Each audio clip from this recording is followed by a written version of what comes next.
Good afternoon. This is Arlo Johnson speaking to you from Vernon, British Columbia, and that's in Canada, you know. On June the 15th, 2:30 p.m. Pretty warm day. It's well, not too warm, 78 degrees outside. It's actually very nice. So, can't complain about the world outside that we have no control over. No, we have no control over that. And it's a funny thing. I believe that 100% of the people in the world talk about the weather in every country on the planet. Even though they can't do anything about it, they talk about it. Now, that's how important the weather is. The weather of this planet is an amazing thing, made for human beings to survive and to grow and to do whatever. But that's not what I was going to mention today. Today I was going to talk about something that I think is, one of the most serious, if not the most serious thing that a person can think about. And when I say think about, I mean to think about, to really quietly sit down and say, now what do I think about this? And that is,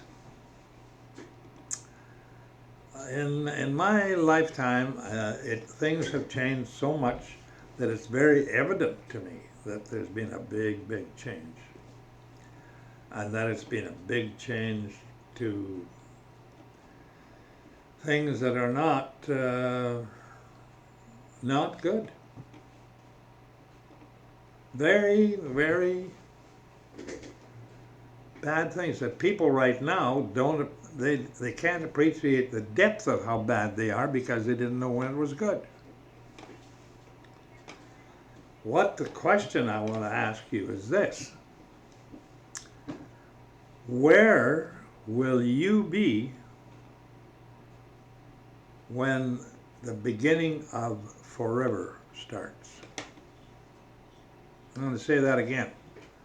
Where are you going to be? What condition will you be, and what shape will you be when the beginning of forever starts? And that's coming. You know, the thing that amazes me is that in this age right now, it's more callous, selfishness, just plain meanness, lying, cheating, take for granted. Now, that is not the kind of people that God would plant in a kingdom that would last forever. Would he want somebody like that in his kingdom forever? I doubt it. Now, when you think about the reason that people are so crass about things like that, they are more concerned about what's on the news, who's playing football tonight, or what hockey game is on. Much more interested in that. And I mean, hockey games are okay, I guess, provided you don't live for them, worship them. I mean, I used to tell my son-in-law, he'd watch every game and that's all he'd talk about. And I asked him, I said, will you let me know when they play the last one? Because there's no end. The thing about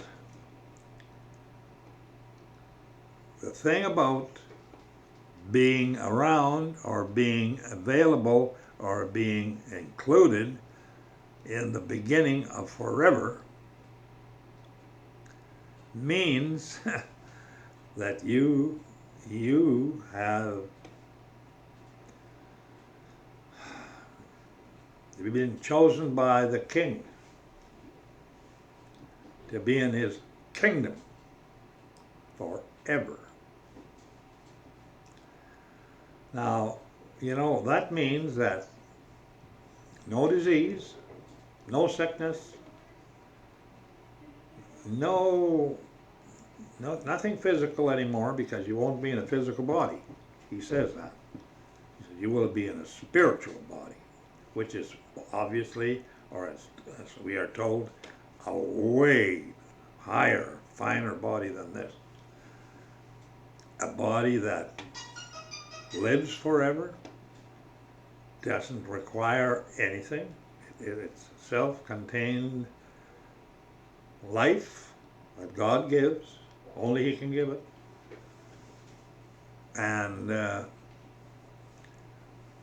thing is, Jesus said that I work and my Father works every day. So that means if you're going to be in God's kingdom, there is most likely a job that you are going to be doing, and one that you will love doing, and the one that'll be, you couldn't be happier with what you're doing. And you realize, I think, at that time, how great a gift this is. Now, if you could think of a gift that's greater than that, I'd like to know about it. The gift of giving a human being, just like myself or yourself, the gift of eternal life in a perfect body, in a beautiful surroundings, totally as magnificent can get. No shortage of anything, power to move around.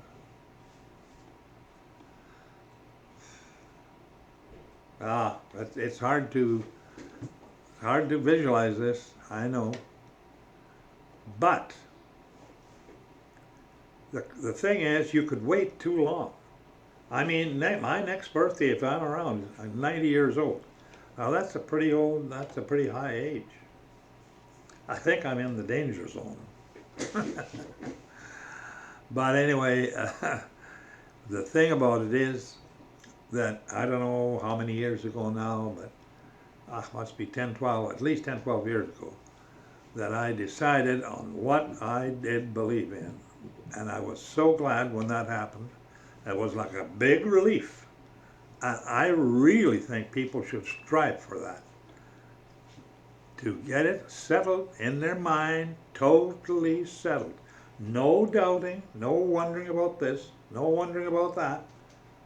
Totally settled in their mind, what happens? And to do that, you have to know what Jesus said about it. I'd suggest getting a red letter Bible and read what he said in the 3.5 years that he was here. Basically, he said you don't go anywhere. This planet is picked by God to be the new headquarters of the universe. There's where God is going to descend to when this planet is being purged by fire, and the New Jerusalem that comes down 1,500 miles square, 1,500 miles high. And from what I understand, they say this is not a water planet anymore. So there will be no sea. And I don't know if that's because it's been burnt on fire and it's all gone, but it does say a river will flow out of the city of God. Now, the thing is, I'll just reiterate what I have come to believe and see if it resonates with you. Jesus said that when you die, you go to sleep with your fathers, is the way he put it. He also said that no one has gone to heaven except him who came from heaven. Now, that most likely doesn't include a couple that were taken up. But what he's saying is generally that is, 100% the way it is. You wait until his call at the 7th trump. And if you read Revelations, it goes through all the trumps and all the stuff. And they're bad. They are bad, man. I guess the best way would be is if you died before that happened and you were taken up afterwards, which will happen to certain people. Now, what generation is this going to culminate in? Which generation? It's not this one. That's to be too quick. Maybe the next generation? It's possible. And I kind of think it won't go much more than one generation. When you see the way things are being, torn down, all the things that built thousands of generations of people, and now demolishing that. In this country, in Canada, it's changed so much that people, I think, don't want to even talk about it. But they can see it all around them. The races have changed, and a lot of the young people coming up are all different. And the people that are being promoted is not the white race. The white race has decided they know better than God does, and they have allowed their women to demand the rights that are totally against nature. And what happens is, the faster the birth rate drops, the quicker other people take its place. Like, millions a year of your own people are slaughtered, killed on purpose. They haven't done anything. And you invite in strangers. Not that there's anything wrong with strangers, but when you do that, you destroy your own race. And that's what's happening. I mean, maybe you, if you're a 30-year-old, don't see that, or 40-year-old. But me, I've been around that many generations or decades that I see it plain as day. And this business of saying that's a good thing, well, I think that's a lie. It's a lie like everything else. Homosexual men, on the average, last till, on the average, 39 years old. That is a good thing? Is that something to be proud about? They don't talk about that. If that's the average, then there's a lot of them a lot younger than that. I have personally seen and worked with one guy who at the time, this was 25 years ago, I thought was just a goofball. He was a realtor, and he was hanging around with the women realtors all the time and wanted to do decorating and this and that, and I thought he was just being goofy. No, he wasn't. He was a full-fledged homosexual, and I remember watching TV one night, and be about 1980, somewhere in there, and they had this, they were interviewing this guy, and he was like in a silhouette, blacked out, but you could see his silhouette, And I could hear his voice, and I knew that was him. That was him. They were interviewing him, and he was saying what he. They said, "Well, you've been a homosexual now for how many years?" "Well, so many years, and all that." And how do you feel about the fact that you've got AIDS and can't be cured and you're going to die? "Oh," he said, I'm proud of being gay and I don't care. It doesn't, I don't care." And I thought, now, my gosh, that is him. And about a week later, he's in our office, comes in, and he looks terrible. His face is all shrunken in and, yellow looking face. And anyway, he come in and talked to one of the realtors that he knew in there, and sat in there and drank coffee with him and BS'd for a while. And I thought, my gosh, how things go. And in a way, I was feeling sorry for him, because I could tell he was absolutely arrogant about the fact that he was gay, and there was no shame in being gay, and he was proud of it. How can you be proud of something that kills you and kills lots of men? I don't know how that works. But anyway, that is just a small sprinkling of how things are going. The world is deteriorating on a pretty fast rate.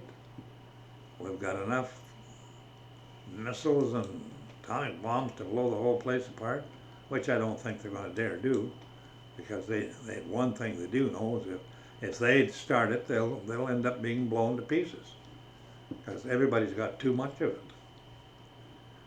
I could see, if it lasts long enough, that they'll outlaw that.